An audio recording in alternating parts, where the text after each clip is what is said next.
तर पोट्ट्याहो, good morning. काल आपण बारामतीला जाऊनच आलो. बारामती आपल्या मनात बसली होती. दादांच्या विचाराची बारामती कशी दादांनी घडवली ही आपण बघायला काल गेलो होतो. बारामती आपल्यापासून अवघी 33 किलोमीटर होती आणि तेच आपल्याला हे बघा, रस्त्याच्या मधलं जे गार्डन बनवलं जातं ते गार्डन बघा किती प्रॉपर बनवलेलं आहे. दादांच्या बारामतीत एंट्री करताना असं वेगळंच फील झालं, कुठंतरी आपण परदेशात आल्यासारखं फील झालं. कारण प्रत्येक ठिकाणी दादांच्या आठवणी दादांनी अशा साठवून ठेवलेल्या आहेत तिथं. का कुठं बी गेलं तर तुम्हाला दादांची आठवण येणारच. अजून बारामती आपल्यापासून 3 किलोमीटर होती, तेच दादांची बारामती इतकी सुंदर आणि इतकी सुशील दिसत होती. हा महात्मा फुले चौक आहे बघा कसं बनवलेलं आहे.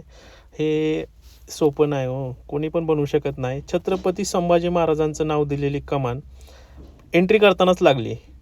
हा ब्रिज आहे, ह्या ब्रिजवरनंच पहिलेच दादांचे विचार जिथनं सुरू झाले शिवाजी महाराजांच्या काळापासून, तिथनं दादांनी सुरुवात केलेली.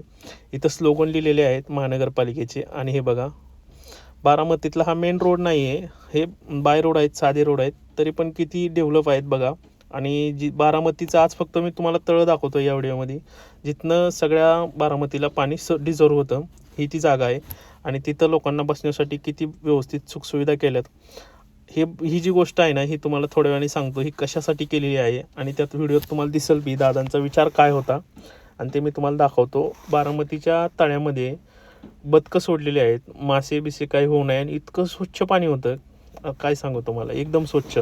आणि तिथं टोटल काम दादा जसं बोलत होते की 50 वर्ष पुढं ठेवू विचार, 50 वर्ष पुढचा विचार करून आत्ताची गोष्ट केली पाहिजे, तोच विचार दादांनी इथं केलेला होता. प्रत्येक गोष्ट दगडामध्ये बांधलेली होती.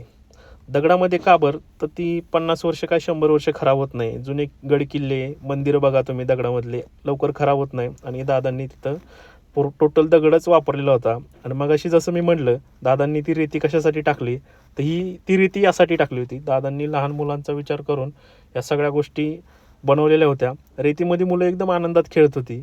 दादांनी काय कमवलं तर या लेकरांमधनंच कळतंय का दादांनी किती कमवून ठेवलेलं होतं.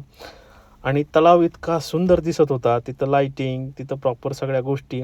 आणि दादा गेलेत तरी पण इथं काम बंद नाही. दादाच्या बारामतीत काम चालू आहे. पार्ट 2 मध्ये बाकीचं पण